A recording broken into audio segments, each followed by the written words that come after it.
Hello everyone. I wish you Merry Christmas of year 2021. May God bless you all.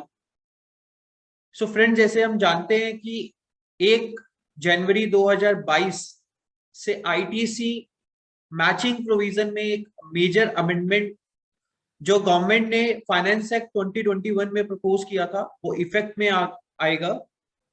So with effect from 1 January 2022 आपके 2A या 2B में जितना credit दिख रहा है आप सिर्फ उतना ही क्रेडिट अपने 3B के थ्रू ले सकते हैं. सो ये अमेंडमेंट गवर्नमेंट ने फाइनेंस एक्ट 2021 में प्रपोज की थी and now it is made effective from 1 January 2022.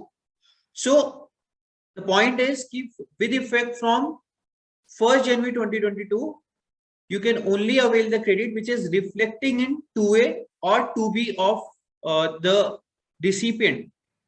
Beyond that, you cannot claim the credit.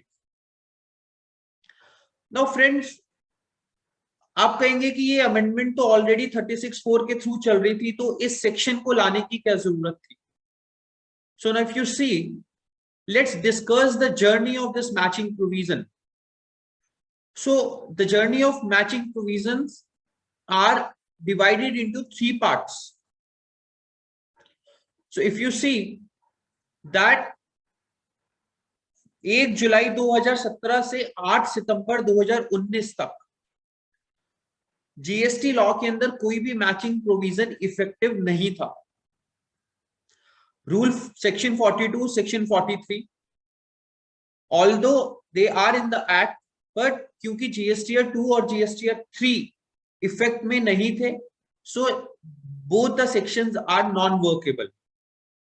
So therefore अगर कोई मैचिंग का नोटिस आपको इस पीरियड के लिए आता है तो आप क्लियरली इसके ऊपर आर्ग्यूमेंट कर सकते हैं कि क्योंकि मैचिंग प्रोविजन नहीं था इसलिए there is no requirement to match it.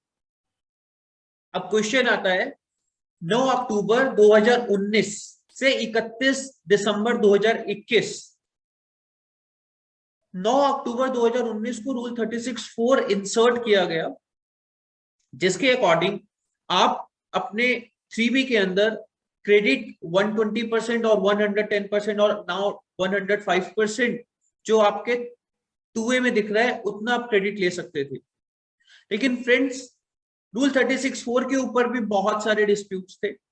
सबसे बड़ा डिस्प्यूट जो रूल 36(4) से एसोसिएटेड था, जो कोर्ट्स में पेंडिंग भी पड़ा है, कि रूल 36(4) में कोई भी लीगल बैकिंग अवेलेबल नहीं है, बिकॉज जीएसटी लॉ कहीं पर भी मैचिंग की वजह से क्रेडिट रिस्ट्रिक्ट नहीं करता है.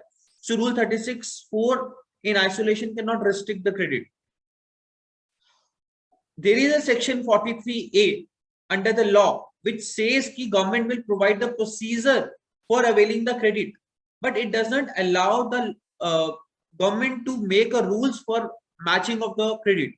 But although the people have followed this rule 36(4), अब 1 जनवरी 2022 से जैसे कि हमने डिस्कस किया कि अब जीएसटी लॉ के अंदर section 16(2)AA itself has been inserted by Finance Act 2021 जो 1 जनवरी 2022 से इफेक्ट हो जाएगा. तो अब लॉ के अंदर इटसेल्फ एक रिस्ट्रिक्शन आ गई है कि जब तक आपका क्रेडिट 2A और 2B में अवेलेबल नहीं होगा तब तक आप क्रेडिट नहीं ले सकते हैं. So this is now mandatory to match it. So therefore अगर हम इस जर्नी को कंक्लूड करें तो जर्नी को कंक्लूड हम ये करते हैं कि 8 अक्टूबर 2019 तक ITC cannot be denied merely on the ground of mismatch. 9 अक्टूबर 2019 से रूल 36(4) आया, but that was also without any authority of law, so you can take a plea.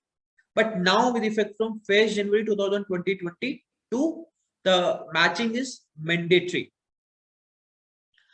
Now friends, एक interesting topic मैं आपसे डिस्कस करना चाहता हूं कि matching of ITC in 2A and 3B is altogether a different from the point that vendor has not made the payment.